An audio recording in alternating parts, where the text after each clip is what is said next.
আসসালামু আলাইকুম সুপ্রিয় দর্শক, কেমন আছেন? আশা করি অনেক ভালো আছেন। ওমানে যেতে কত টাকা লাগছে, ডিউটি কত সময়, সেই বিষয়ে আজকে আলোচনা করব।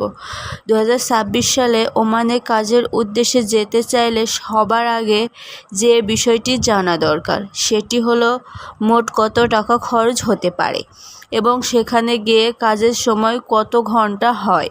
ওমানে যাওয়ার খরচ নির্ভর করে আপনি কোন ধরনের ভিসায় যাচ্ছেন, কোন কোম্পানিতে চাকরি পাচ্ছেন এবং নিয়োগ প্রক্রিয়া কীভাবে সম্পন্ন হচ্ছে তার উপর।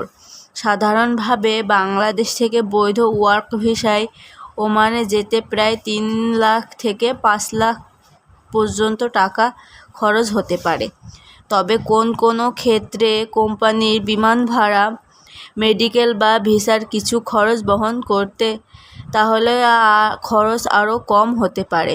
আবার যদি কোনো অসাধু দালালের মাধ্যমে যাওয়ার চেষ্টা করা হয় তাহলে খরচ অস্বাভাবিকভাবে বেড়ে যেতে পারে এবং প্রতারণার ঝুঁকি থাকে।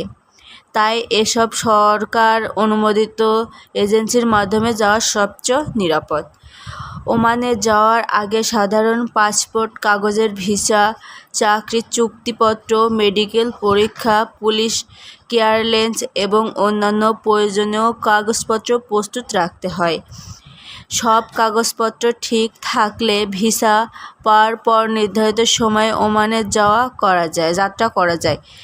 ওমানে গিয়ে কাজের সময় সাধারণ প্রতিদিন 8 থেকে 9 ঘন্টা হয়ে থাকে। সপ্তাহে প্রায় 24 ঘন্টা কাজ আজকে স্বাভাবিক কর্মঘণ্টা হিসাবে ধরা হয়।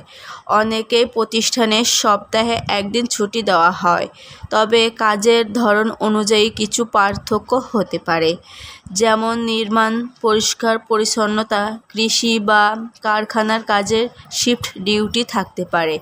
কোনো ক্ষেত্রে অতিরিক্ত সময় কাজ করলে ওভারটাইম সুযোগ থাকে এবং সেই অতিরিক্ত কাজের জন্য আলাদা পারিশ্রমিক দেওয়া হয় যদি তার চাকরির চুক্তিপত্রে উল্লেখ থাকে।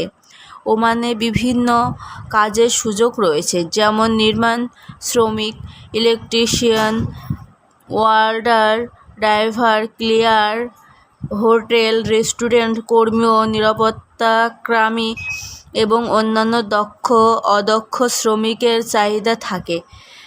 দক্ষ কর্মীদের বেতন সাধারণত অদক্ষ কর্মীদের তুলনায় বেশি। বেতনের পাশাপাশি অনেক কোম্পানি কর্মীদের থাকার জায়গা, যাতায়াত এবং কখনো খাবারের ব্যবস্থা করে দেয়।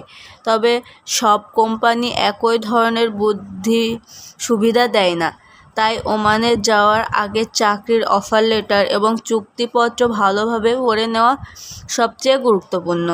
ওমানে কাজ করতে গেলে দেশটির আইন কানুন মেনে চলতে হয়।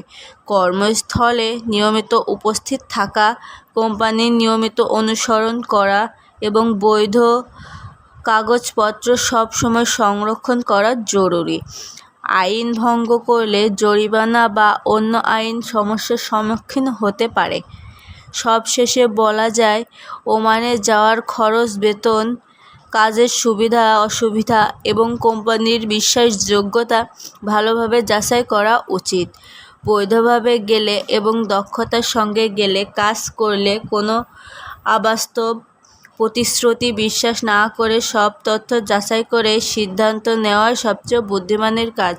তো পরবর্তী এপিসোডটি পেতে এখনই সাবস্ক্রাইব করে নাও আমাদের ইউটিউব চ্যানেল। ধন্যবাদ।